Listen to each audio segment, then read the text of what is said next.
Welcome to यामिनीज पाठशाला। आप सभी का यामिनी की पाठशाला में स्वागत है।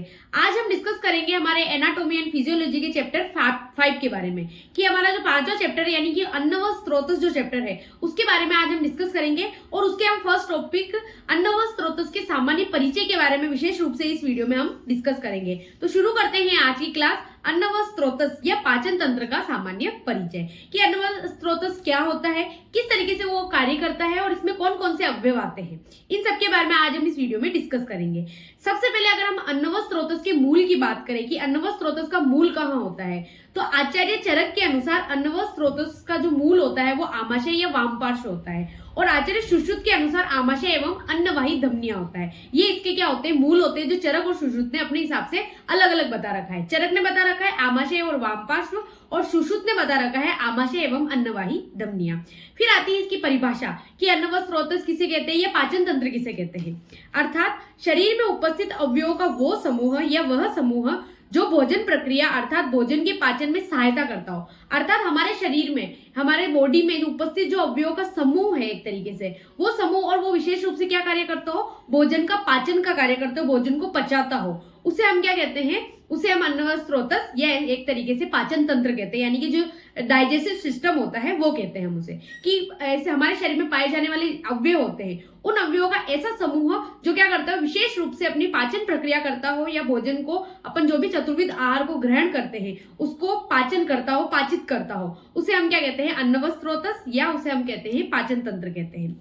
अर्थात जो पाचन तंत्र होता है वो एक तरीके से दो भागों में विभक्त होता है, या ऐसा कहे कि पाचन तंत्र में दो प्रकार के अवयव जो होते हैं उनका समूह हम पढ़ते हैं। एक तो होता है प्रधान अवयव। प्रधान अवयव का मतलब होता है जो प्रधान रूप से रहकर भोजन का पाचन करते हैं। एक तरीके से जो इंपोर्टेंट जो अवयव होते हैं, इंपोर्टेंट जो ऑर्गन्स होते हैं वो आते हैं प्रधान अवयव के अंदर। और कुछ होते हैं सहायक अवयव जो क्या करता हो, हेल्प करता हो, भोजन को पाचन करने में क्या करता हो, हेल्प करता हो। तो इस तरीके से जो पाचन तंत्र में है वो दो प्रकार के अवयव हमें काम में आते हैं। एक तो होते हैं प्रधान अवयव या जिसे हम महास्त्रोत कहते हैं, एक होते हैं सहायक अवयव यानी जो सहायता करते हैं। अब प्रधान अवयव क्या होते हैं या महास्त्रोतस क्या होता है, तो आचार्य चरक जो है, आचार्य चरक ने महास्त्रोतस, शरीर मध्य, महानिम्न या आमाशय या पक्वाशय, इन सभी को क्या माना है, महास्त्रोत माना है। उसी प्रकार आचार्य सुश्रुत ने जो चतुर्विध आहार जो होता है जो आप ग्रहण करते हो वो जिस जगह पर जाकर इकट्ठा होता है, जहां पे एकत्रित होता है, उस स्थान को आचार्य सुश्रुत ने क्या माना है, महास्त्रोतस माना है। यानी कि उन्होंने सीधा ये मान लिया कि जहां भी आपका भोजन जाता है, वो रास्ता हो गया, वो जगह हो गई, या जहां उसका जो लास्ट पॉइंट है वो हो गया, वो सारा क्या माना है उन्होंने, महास्त्रोतस माना है। फिर आचार्य वाग्भट मानते हैं, आचार्य वाग्भट मानते हैं कि दोष एवं अग्नि के अनुसार वो इस महास्त्रोत को या इस कोष्ठ को कितने भागों में विभक्त करते हैं, 4 भागों में विभक्त करते हैं। एक तो होता है क्रूर कोष्ठ, एक होता है मृदु कोष्ठ, तीसरा होता है मध्य कोष्ठ और चौथा होता है समकोष्ठ। अर्थात जो क्रूर कोष्ठ होता है उसके अंदर वात प्रधानता होती है, यानी इसमें क्या रहता है, वात प्रधान रहता है। फिर आता है मृदु कोष्ठ, मृदु कोष्ठ में क्या प्रधान रहता है, पित्त प्रधान रहता है। फिर आता है मध्य कोष्ठ, अर्थात मध्य कोष्ठ के अंतर्गत कफ प्रधान रहता है। और समकोष्ठ, समकोष्ठ यानी कि ये कैसा होता है, साम्यावस्था, ना तो इसमें वात अधिक होता है, ना पित्त अधिक होता है, ना कफ अधिक होता है, यानी कि त्रिदोष जो होते हैं वो बिल्कुल साम्य अवस्था में रहते हैं, इसलिए इसको समकोष्ठ माना गया है। और आधुनिक, अगर हम मॉडर्न साइंस की बात करें तो आधुनिक मानता है कि मुख से लगाकर जो गुद मार्ग तक का जो भाग होता है या गुद मार्ग तक का जो भी मार्ग होता है या वो नलिका जो होती है वो किस प्रकार की होती है, वो उसको क्या माना है, पाचन तंत्र माना है या एक तरीके से महास्त्रोतस माना है।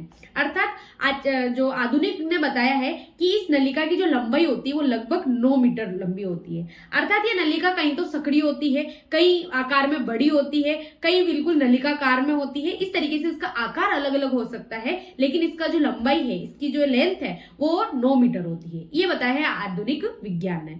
अब ये जो प्रधान अवयव है या महास्त्रोतस में कौन कौन से अवयव आते हैं, वो कौन कौन से अवयव होते हैं, जो जीआईटी ट्रैक्ट जिसे कहते हैं उसमें कौन कौन से अवयव आते हैं। तो इसमें ये स्टार्टिंग होती है मुख गुहा से, यानी कि जो आपकी ओरल कैविटी होती है, यानी कि जो आपका अंदर वाला जो मुख का जो एक तरीके से खाली वाला जो पार्ट होता है, कैविटी वाला जो पार्ट होता है, मुख गुहा से प्रारंभ होकर गुदनाल तक होता है। तो इसमें मुख गुहा आती है सर्वप्रथम, उसके बाद इसकी ग्रसनिका आती है। अब अपन ने पिछले चैप्टर्स में ग्रसनिका के बारे में पढ़ा था कि ग्रसनिका 3 प्रकार की होती है, मुख ग्रसनिका होती है, नासक ग्रसनिका होती है और सूर्यंत्र ग्रसनिका होती है। यहाँ पर जो हम ग्रसनिका की बात कर रहे हैं वो मुख ग्रसनिका की बात कर रहे हैं, यानी ओरोफेरिंक्स की बात कर रहे हैं।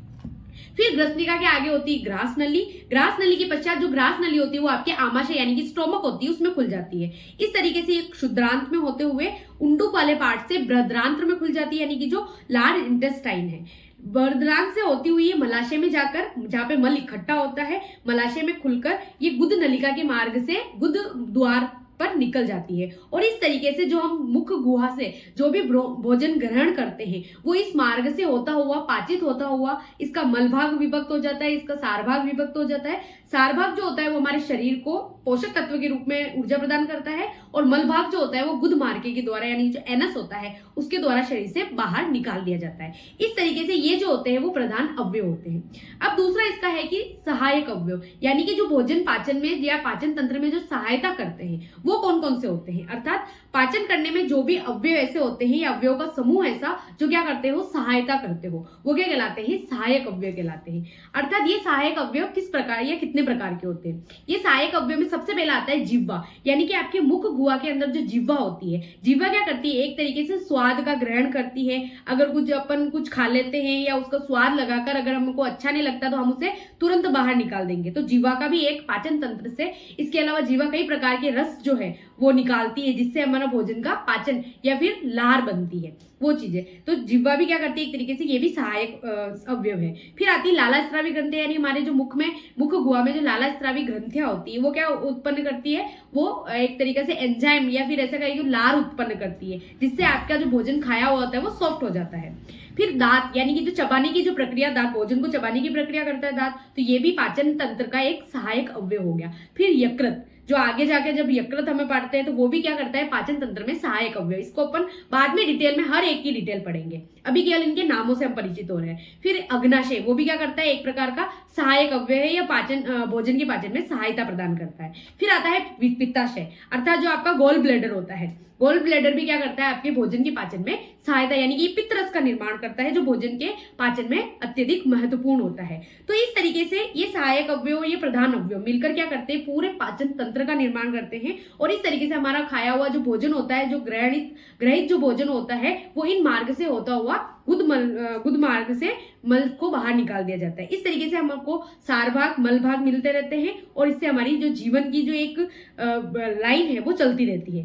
इसी तरीके से अन्नवत स्रोतस के बारे में हमने पढ़ा। आगे हम कल इसके जो भी भाग है, इसके जो प्रधान भाग है, सबसे पहले प्रधान भाग के बारे में पढ़ेंगे, उनमें कौन कौन सी चीजें आती है उसके बारे में पढ़ेंगे, और नेक्स्ट जो होगा जो सहायक अवयव उनके बारे में पढ़ेंगे। तो इसी के साथ इस वीडियो को हम यही खत्म करते हैं। मिलते हैं एक नई वीडियो के साथ, एक नई टॉपिक के साथ। आप मेरे चैनल पर नए हैं तो मेरे चैनल को सब्सक्राइब कीजिएगा। Thank you so much for watching. धन्यवाद।